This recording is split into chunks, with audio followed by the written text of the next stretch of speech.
Hi guys, finally నేను wait చేసిన long weekend అయితే వచ్చేసింది. ఇంకా మనం ఆగుతామో చెప్పండి. 4 డే తమిళనాడు ట్రిప్ ప్లాన్ చేసేసాను. అందులో ఇది డే 0 అనమాట. ముందుగా వైజాగ్ నుంచి చెన్నై వెళ్ళిపోవాలి. జర్నీ టైం వచ్చేసి 15 అవర్స్ పడుతుంది అండ్ స్లీపర్ కాస్ట్ ఏమో అరౌండ్ 600 రూపీస్ పడుతుంది.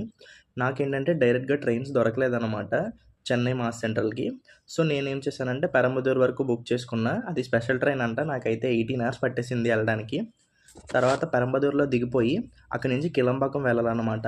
కిలంబాకమే ఎందుకనేసి అంటే అక్కడే మనకి గవర్నమెంట్ బస్సులన్నీ డిఫరెంట్ ఏరియాస్కి ఈజీగా దొరికేస్తాయి. అది 42 కిలోమీటర్స్ దూరం ఉందన్నమాట పెరంబదూరు నుంచి. సో నాకు అక్కడికి రీచ్ అవ్వడానికి అరౌండ్ 2 అవర్స్ జర్నీ టైం పట్టింది. అక్కడికి వెళ్ళిపోయిన తర్వాత గవర్నమెంట్ బస్సులు దొరుకుతాయి మదురైకి వెళ్ళడానికి. లేదంటే మీరు పెరంబదూరు నుంచి మీకు ట్రావెల్స్ బస్సులు దొరుకుతాయి మదురై వెళ్ళిపోవటానికి. బట్ నాకు అంత డబ్బులు ఖర్చు పెట్టడం ఇష్టం లేదనమాట. సో అందుకే నేను ఏంటంటే కిలంబాకం వరకు వచ్చేసి అక్కడి నుంచి గవర్నమెంట్ బస్ తీసుకున్నా. 440 రూపీస్ పడింది. అండ్ జర్నీ టైం వచ్చేసి 8 అవర్స్ ఉంటుంది అనమాట మదురై వెళ్ళడానికి. సో మదురై బస్ స్టాండ్ వచ్చేసరికి మేము అక్కడి నుంచి 2 అయిపోయింది రాత్రి. ఇంకా బస్ స్టాండ్ నుంచి టెంపుల్ దూరం వచ్చేసి 5 కిలోమీటర్స్ ఉంటుంది అరౌండ్. నేను ర్యాపిడో చేశాను అనమాట. 160 రూపీస్ పడింది.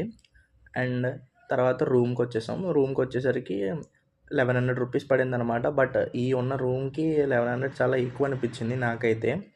అండ్ మీకు టెంపుల్ దగ్గరలో అయితే గోపురం దగ్గరలో అయితే రూమ్స్ ఇంకా తక్కువకు దొరుకుతాయి అనమాట. అరౌండ్ 800 రూపీస్ అలా ఛార్జ్ చేస్తారు. అండ్ రూమ్స్ కూడా కొంచెం బాగుంటాయి ఇప్పుడు మేము ఉన్నదానికంటే. నెక్స్ట్ వీడియోలో నేను ఏమేమి ప్లేసెస్ కవర్ చేశాను అవన్నీ షేర్ చేస్తా. ప్రస్తుతానికి అయితే ఉంటా మరి. బాయ్.